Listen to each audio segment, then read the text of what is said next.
Let's say that there is a new video game coming out that you want to play. You might ask yourself the question, what format do you want the game in? Video games come in two different formats, physical and digital. I want to now talk about digital games and physical games and compare them to each other. So let's begin. Digital games are a product of the internet. Being able to download game data to your system is something that simply wasn't possible prior to the internet, although precursors did exist. Digital games became more prevalent in the 2000s. This was when video game consoles started distributing games on digital stores, Steam was released for computers, and mobile gaming was starting to gain traction. In 10 years, digital games have become the norm for gamers all over the world. There are more digital games sold than ever before, way more than physical games. I feel that digital gaming is one of the main reasons for computers no longer having built-in disk drives. People weren't using them anymore, so manufacturers decided to stop including disk drives to cut costs. At least there are external disk drives to play discs if you want, and some computers are still made with optical drives, so there are options to play computer games in a physical format. The console market has also been impacted by digital games. The popularity inspired Sony to create a digital-only variant of the PSP called the PSP Go in 2009, and though it failed, it was one of the first digital-only consoles ever released. All modern game consoles have online functionality and the option to download games digitally. Some companies have been trying to take it to the next level with cloud gaming and digital-only consoles. Most notably is the fact that the Xbox and PlayStation consoles now have up to 500 gigabytes worth of storage built in, so there's plenty of space on the console when you want to download a game like GTA 5. It's better for companies to distribute and sell games digitally because there are more options for what can be released. It allows for indie game developers to release games which they probably wouldn't have been able to sell as a retail product. Retro games can be re-released on new platforms like what Nintendo did with the Virtual Console. In addition, people can download a digital game whenever they want. There is no need to look for a physical copy at the store because it's available digitally. There are plenty of good reasons for why a game should be released digitally compared to physically, but I do have one issue with digital games. Digital games take up a lot of storage space on your system, and when you buy lots of games digitally, you need to keep this in mind. It may not be something that you think about if you don't play that many games, but it becomes apparent if you buy a lot of digital games. Personally, if I have the option, I'd rather buy a game physically. When I buy a game digitally, it's more because I want to be able to experience a game that may be hard to get my hands on physically, like Earthbound or Castlevania Symphony of the Night. Both of these games are quite expensive, so I think it's better for me to buy them digitally so I can actually experience them without having to spend over $100. I feel that it's cooler to have a physical copy of a game.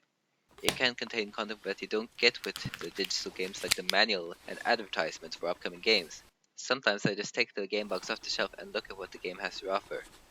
Having a game physically feels more special since it's your game. You own it. I bought Super Mario Odyssey and Kirby Star Allies digitally on my Nintendo Switch, and while I played them both and enjoyed my time with them, I wish I'd bought a physical copy of the games. Some games can be more appreciated when they are in a physical format rather than a digital format. Take Tetris on the Game Boy for example. The game has appeared on so many different devices, and most versions are nearly identical. If you were to play the Game Boy version of Tetris on an emulator on your computer, I think you would be asking yourself why you were playing Tetris in black and white when you could be playing it in color. In the case with the Game Boy version of Tetris, it's best appreciated on the original Game Boy because that's what it was meant for originally. For me personally, retro games are far more interesting if I can play the original version of the game on the original console. Let me put it in another way.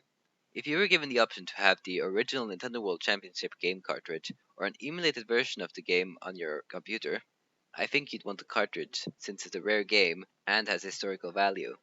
Having a game in a physical format comes with the benefit of being able to do whatever you want with it. You can smash the game, give it away, give it as a present, mail it, or keep it on your shelf.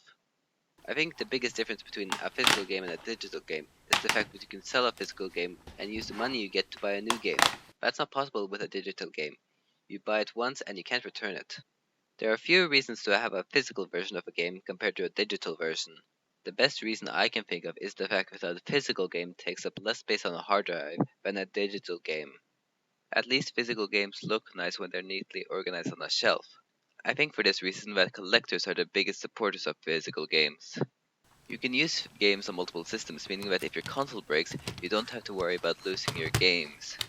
Then again, most modern consoles do have cloud saves, so your digital games will stay safe, but that doesn't mean that you'll always have access to that game. Super Mario 3D All-Stars and Super Mario Bros. 35 were limited games that released in September of 2020 and were removed from the Nintendo eShop at the end of March 2021. At least there's still physical copies of Super Mario 3D All-Stars for sale, meaning that you can still play the game after March 31st. But Super Mario Bros. 35 is no longer available to download, and even if you had downloaded it prior to March 31st, the game is unplayable since they shut down the servers. This reminds us how fragile games can be, and we may not always be able to play certain games in the future. Regardless of the format, games don't last forever. That's why we have to take good care of them. Like with Super Mario Bros. 35, games can get removed from their digital stores, or become unavailable when the store shuts down. While that doesn't happen to physical games get worn out over time. Save data can be lost, the games themselves can get damaged, and over time they'll just stop working. We need to preserve games both physically and digitally so that future generations will be able to experience them. Even though I prefer physical games to digital games, I think they can exist side by side. That helps preserve gaming history, while also making the games more accessible to people. You could have one without the other, but it's nice to have both options, and I think the game companies know this too.